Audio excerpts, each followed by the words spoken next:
Hi, hello. Welcome to the episode of Isaiah's Newsstand. It's your host, Isaiah Edwards. The date is June the 11th, 2025. Hopefully, this episode finds you well, in good spirits, and high hopes. As for me, I'm doing okay. Today was good. It was bad. But hopefully you had a good Wednesday. Hopefully you humped and didn't get humped. I definitely got humped today, y'all. It got me. They got me. Um, Overall, we can just kind of just run through it. Today was like work was good. It was no problems, no complaints. Pretty easy. Post work, we went to the gym. Gym was good. No problems, no complaints there. Where we got coming home from work. Um, I was driving home. I usually like to kind of just take a little bit of the off streets. And I got pulled over and got another excessive speeding ticket essentially. So that's great. That's wonderful. When I know I have like $56 in my bank account, I love that. I'm super stoked. Also, before I like literally as I press record, I saw a little mouse scurrying around, and I think that's definitely like confirming my suspicions that there's multiple in the house now. So, when it rains, it pours, y'all. I'm trying not to be to feel overwhelmed, not feel too overwhelmed right now in the moment, because I know just like I got a lot going on. I know a lot of my friends and my family, they got a lot going on. It's not easy out here, y'all. We all got our own personal struggles, our own trials and tribulations that we go through. These are just mine. So I'm at least thankful that I do, for the time being, have the things that I have, a roof over my head. I have a car that I can drive, that, at least it's working right now. Brakes are still working right now. Knock on wood, like we have our essentials and we're making it month to month so far. We're not fully underwater, you know what I mean? So that's good. But yeah, I just feel really pressed. I feel really stressed. I don't know exactly what I'm gonna do, but I do know that I've done this before. So we just gotta get through it, right? We just gotta take it day by day, week to week, month to month. But yeah. So yeah, I'm needless to say, I'm not in the best of moods right now. If I sound or seem a little distracted or what have you, then you get it, you understand. Let's see here. We've done enough personal talk. I think we can kind of just put that to the side. Let's go ahead and do our startup, and let's get into some news. Ay, ay, ay. I'm already thinking that might be subject to change. A little format change might be in order. We might have to start getting dry soon. I don't know. I don't know, y'all. Also, I don't know if I mentioned this yesterday. We have construction going on in our parking lot. So like last night, I think I did mention this. I had to like park on the side street or whatever.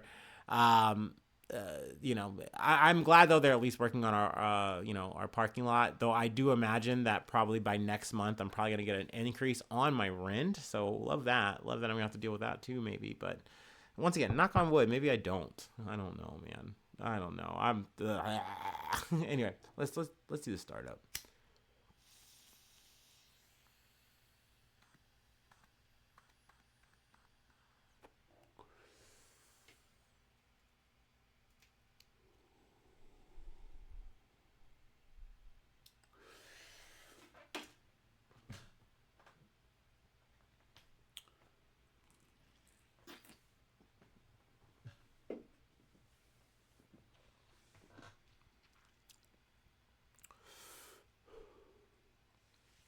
All right. Our first story comes from Al Jazeera. I just wanted to run some updates, kind of just coming out of the, um, obviously specifically the conflict in Gaza, but also from just the aid situation. I haven't covered it on a daily basis. It feels like it's been like every other day we kind of come back and talk about it. But I mean, there's been multiple deaths each day that people have tried to go and get aid from any of these sites. It is crazy that you have people saying like, look, we've come all this way, we're doing everything we can to stay alive, like we're so hungry, and you're getting shot trying to get flour. You're being treated like some looter or something like that, and they just fucking end you. I mean, granted, the conversation, at least from IDF, is they're saying, "Hey, we're doing warning shots. There's multiple people out there. Like we don't know who's who.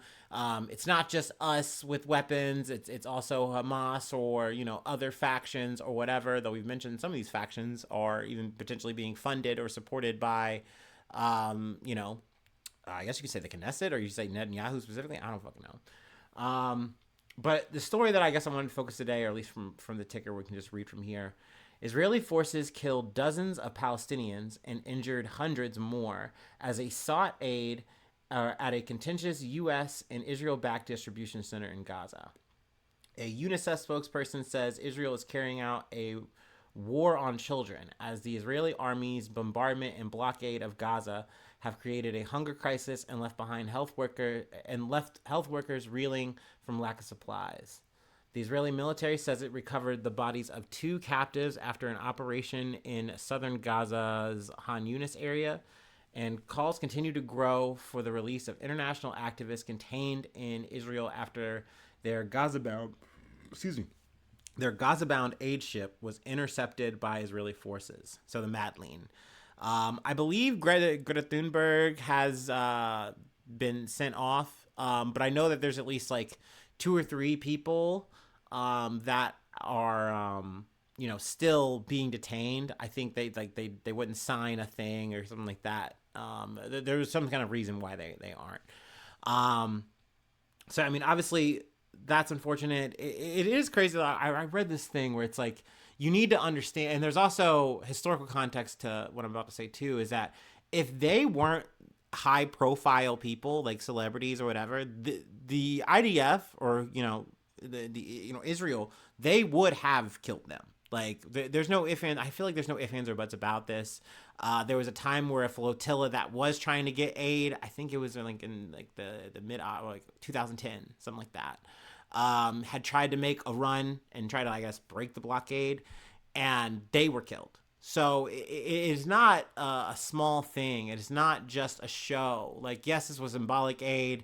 They knew that they were going to be stopped. But at the end of the day, it kind of goes to show that it's like, look, we won't even let this happen. And not to mention, if you guys weren't such high status, in an international capacity, we probably would have killed you. So yeah, I mean, the beat goes on there. I'm sadly, unfortunately, we will be coming back to this. It's not the end of it, but it was an important update, I felt like, and I wanted to kind of catch up with it. Moving on to CNN, or from CNN, I guess we're moving to Northern Ireland though. Disorder breaks out in Northern Ireland for 3rd straight night. Public disorder broke out in Northern Ireland for the 3rd successive night on Wednesday, with videos and pictures on social media purportedly showing a fire in a leisure center in the town of Larne after masked youth smashed the building's windows. Reuters could not immediately verify the authenticity of the clips. Hundreds of masked rioters attacked police and set homes and cars on fire 33 kilometers or 20 miles west in Ballymena during the previous 2 nights in what police condemned as racist thuggery. 32 officers were injured. Riot police and armored vans blocked roads in Ballymena on Wednesday evening as a crowd of around 200 people watched on. 2 rocks were thrown at a police van and 1 person kicked a bonnet of a police van, Reuters witness said. Y'all know I don't give a fuck about that part. That is very minimal. They really kind of bury it here in this article. But the violence initially erupted after 2 14-year-old boys were arrested and appeared in court, accused of serious sexual assault on a teenage girl in Ballymena, located 45 kilometers or 28 miles from Belfast. The charges were read via a Romanian interpreter to the boys, whose lawyer told the court that they denied the charge. The BBC reported that is the key of this. This is what sets it off, if I'm not mistaken. It was very confusing to me in that regard, because I'm like, wait, so are the boys Romanian or not? I don't know. I don't know the ethnicity or where these boys are from. But I think essentially because they saw that this was a Romanian reporter and that the boys said not guilty, they denied it.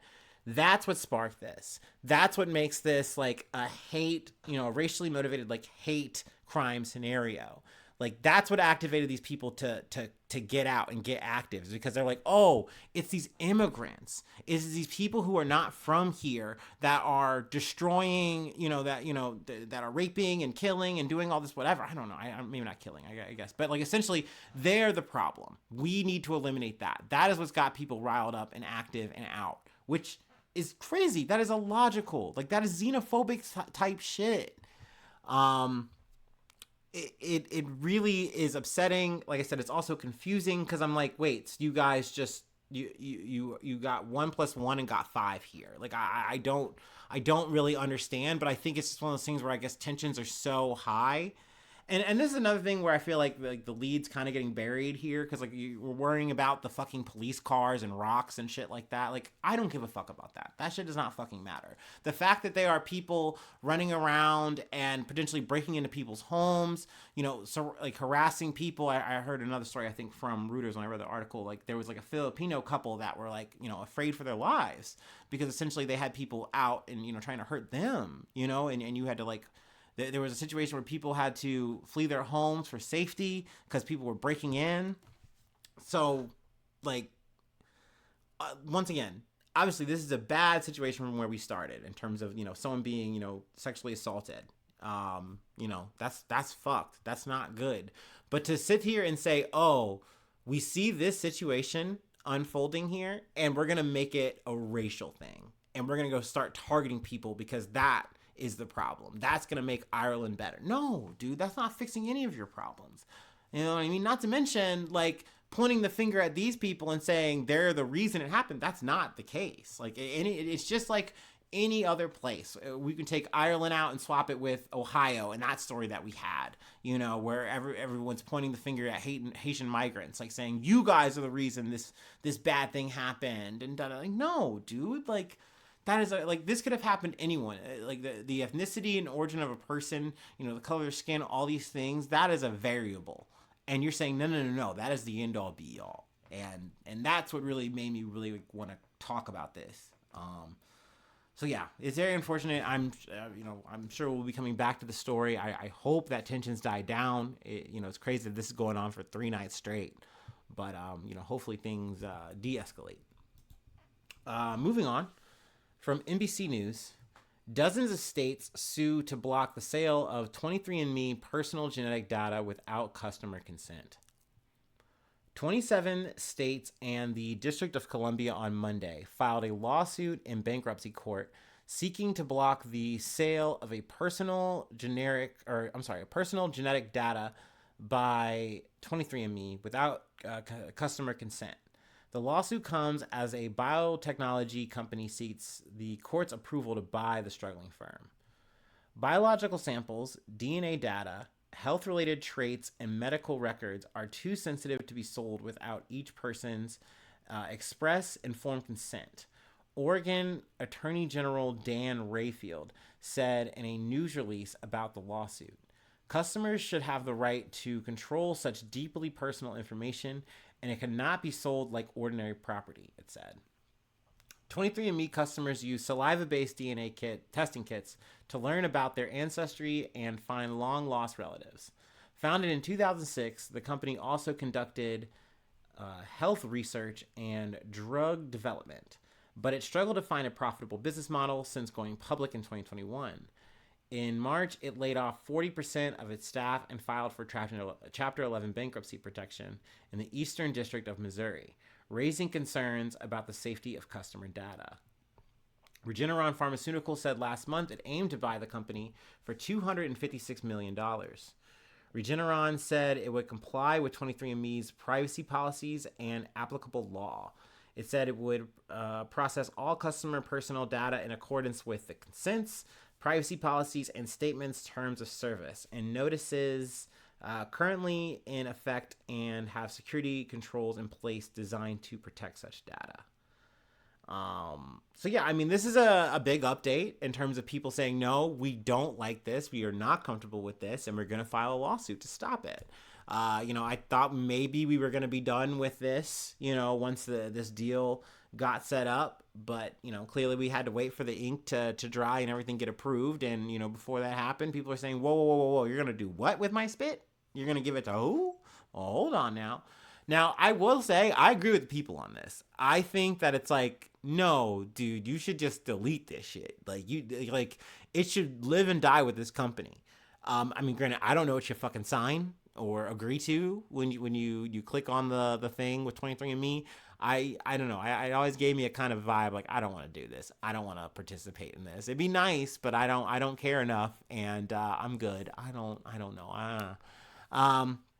But I don't know. I'm glad that, there's at least going to be a conversation about this. I think there had to, just when I remember covering the story and thinking about it, I'm like, there has to be at least some person or some group of people who are like, yeah, no, I'm not okay with this. And it's like, yes, I think you can, go through the whole process and get a hold of them and make sure your information is completely deleted, thrown out, yada, yada, yada. But I imagine regardless, it's just like, hey, you're not okay with this sale. You're not okay with the potential of your your information being turned over to some other company that you don't know about. Like what the fuck? Like that does feel out of pocket, right? That does feel strange and not what you agreed to, not part of maybe the terms of service. But once again, I ain't read that motherfucker. I don't know.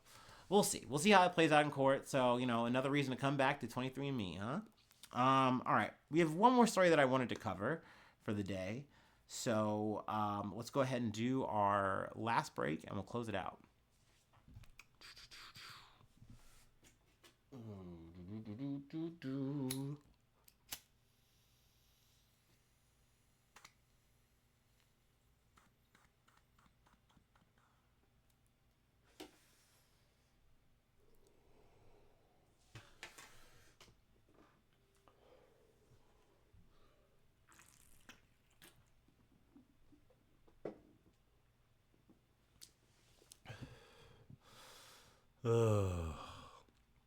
Okay. From The Guardian. Harvey Weinstein found guilty on one charge in New York sex crimes retrial. The movie mogul Harvey Weinstein has been found guilty on one charge of committing a criminal sexual act in the first degree by a Manhattan jury, concluding a 3-week trial that revived accusations from a successful 2020 prosecution that was overturned on appeal. Weinstein was found guilty of sexually assaulting Miriam Haley, but was acquitted of a second charge of sexually assaulting Kaja Sokola. The jury did not reach a unanimous verdict on a charge involving Jessica Mann, who alleges that Weinstein raped her. The judge had advised them to continue deliberations. So I guess they're still at it, but they delivered those on the other two, or I'm wrong. I don't know. I kind of came into this and I tried to find a couple others before I got on, say I couldn't get more clarity there, I guess, for myself. The verdict delivered against Weinstein follows 2 earlier convictions on similar charges, one of which was overturned on appeal. In the first, now vacated New York case, Weinstein was sentenced to 23 years in prison. A second conviction in California resulted in a 16-year sentence. I'm pretty sure he's going to deal with that one next. Excuse me. Prior to the return of the jury, Weinstein addressed the court and urged the judge to declare a mistrial after several jurors reported tensions in the deliberation room. This is my life, and that's on the line, Weinstein told Judge Curtis Farber, adding, I am not getting a fair trial. Weinstein told the judge, you are endangering me, Your Honor. The partial verdict came after almost a week of jury deliberations, at times appearing to be steering the case against Weinstein toward a mistrial. On Wednesday, the jury 4-person requested to speak to the judge about a situation he found troubling. He said words to the effect of, "I can't go back in there with the other jurors," Farber explained later. The foreperson was sent to wait in a separate room, where he pinned a note saying, "I need to talk to you about a situation." He did indicate that at least one other juror made comments to the effect of, "I'll meet you outside one day." And there's yelling and screaming, Farber said. Weinstein lawyer Arthur Idala characterized the four-person's concerns more severely, saying that the man had said he was concerned for his safety after his fellow panelists talked about meeting him outside and added, "You don't know me." You don't know me. Sorry. Prosecutor Matthew Colangelo. We're going to say Colangelo. And if I'm wrong there, mea culpa. However, said the foreperson hadn't seemed afraid or apprehensive, just stubborn. That followed previous messages from the jury room alerting the court to jury discord. On Monday, the foreperson complained that some jurors were pushing others to change their minds. Last week, another juror said some jurors were being shunned by others. Yeah, I had heard some other stuff to this effect, I believe, on Start Here. I might be getting it wrong. I'm kind of paraphrasing it. But essentially, like, the idea of, like, jury members kind of bringing in aspects of Weinstein's life that you're technically not supposed to be bringing into the conversation. It's like, no, that wasn't talked about in the case. Like, we're not supposed to be talking about this here. And it's like, well, like, so that is something that's a no-go. Maybe it is in terms of, what the defense is saying. It's like, yo, like, this foreman's having a hard time here. Things are not going well in there. And it might not be from the prosecution's angle of like, oh, he's just kind of being a jackass, which obviously I'm paraphrasing both sides there. But that being said, it seems like a very tumultuous situation that's going on. And I can understand that in terms of like feeling like, no. We got a conviction on this. Like we all have kind of come in knowing that. It's kind of hard to be like, no, I know absolutely zero. Like clearly, like there was a conviction here. We're saying there's a reason to come back and talk about it. But like me personally, yeah, like I can understand having that bias. That's why it's like, don't put me on a goddamn jury duty thing. And I would not do well. Like I have opinions, I have feelings. It is hard for me to be completely non-biased. No, thank you. That's why I wanted to do a podcast so I can say my shit, talk my shit the way I want it. Let's see here. Where do we leave off? In a press conference, Haley said the verdict gives her hope.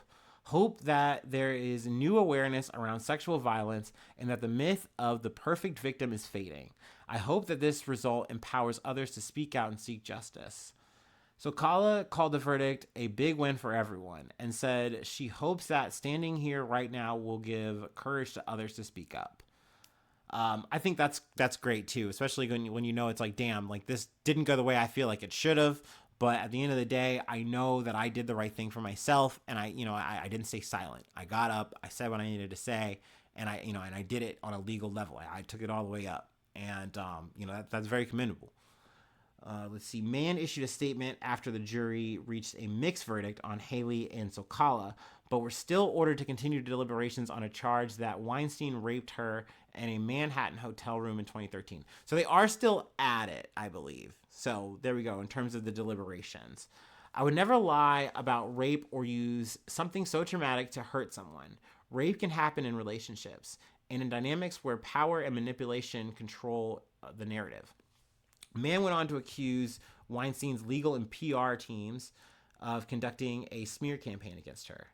Coming forward cost me everything, she said. My privacy, my safety. I laid bare my trauma, my shame, everything I tried to bury just to keep living. Still, I stood up and told the truth again and again. They go on to talk about the Me Too movement or whatever. I guess to just talk about more or less what Weinstein's defense is essentially he's been trying to say that all of these relationships are consensual. They were not untoward. There was no sexual assault because they were willing, and the only thing that's changed is the positioning with them, or like the relationship soured or whatever, and now they're taking it out in this regard, and that's what he's more or less been saying. That has been his defense. I personally think that's horseshit. I think that it's crazy that I feel like more or less technicalities have kind of, been what has borne these retrials, and that anything is kind of sticking out of this is upsetting. But, you know, that is how it goes. Um, Good that there was at least one that stuck, and I know there's going to be more, in terms of like the California retrial. Let's see here. I guess I just go ahead and read it from the actual article. Weinstein's attorneys argued in court that any physical altercation between their client and his accusers was consensual, and offered evidence that the three women had continued friendly relationships with Weinstein after the charged offenses occurred. Which, just because it's like, okay, they maintained a working relationship, or even said quote unquote friends, like whatever, like that doesn't mean that the event didn't happen, that the situation didn't transpire. Let's see here. That's more or less where I want to leave it. I mean, there's a little bit more left in the article, but we can kind of close it out there. We will be back to cover the story again. But actually, I did want to do a little bit of a bonus. Actually, I know I said I was just going to do those four, but a story dropped with the RFK Jr. thing. I think he picked new. ASIP. There we go. Boom. Taps new 8 members for CDC's vaccine advisory panel. I'll just leave the reference here. We're just kind of headline hunting. But obviously the problem is what people were afraid of. The new members include well-known vaccine skeptics and others who have been critical of COVID vaccines or pandemic interventions like lockdowns. Now, that is to say that it's not the whole group of 8 that he's going to be putting on this panel that are that. There are also going to be some members of CDC, who have been working in the field before, or tried, true, tested. But that being said, he's opened the door to people who are skeptical of vaccines, who are skeptical of lockdowns, which makes sense because that's more or less kind of the conspiracy style campaign that he's been, fucking running on. So, it's not surprising, but very upsetting. Also, I guess closing out too, this is a bit side news, but we did actually cover it. So, Elon Musk has more or less issued an apology.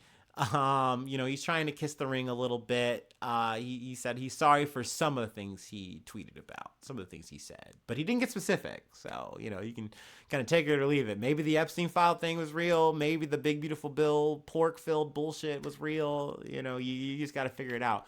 But it's also alleged that he called and had like a conversation with Trump before he posted that. So he's really trying to like maybe get back, but it might be too far gone. It might be done for old Muskie on that. You know what I mean? The breakup might be a thing. It might be a solid break.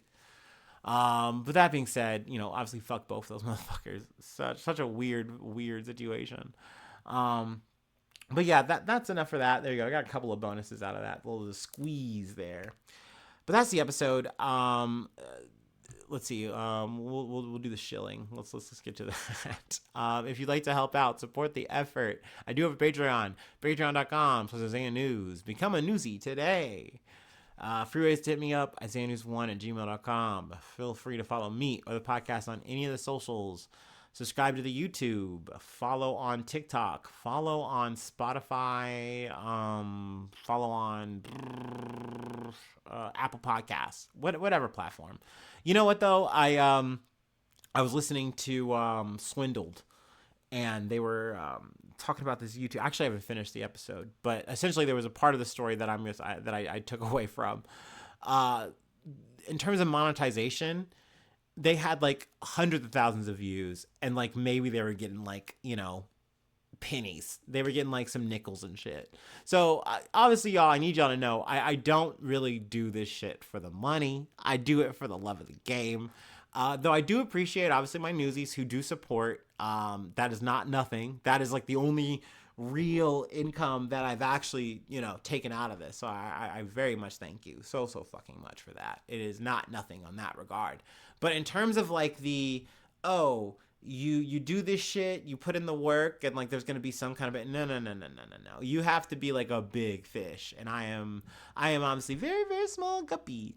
But I appreciate you for just tuning in and just hanging out with me, listening to me, cry and moan about my sad, precious little life. It really does mean a lot that you do that, and then also listen to me just butcher news, but do my best and just try to say how I feel about what's going on. I really do appreciate that shit so goddamn much. I wish I could like reach through the internet, the microphone, and just like give you a hug. You know what I mean? Like that would be cool. Shit, I could probably use a hug right now if I'm being honest with you. But like it is what it is. We move. Um so yeah, I just want to say thank you so much for that alone. Yeah, like obviously the money is not important. We figure all that shit out, right? It's just great that you want to actually just hang out with me. The handful of motherfuckers that do that shit every day, or the new people who do just kind of stop in for the one episode, thank you so much. Thank you. But hopefully I see you soon for some more good news. I love you. Bye bye. Mwah.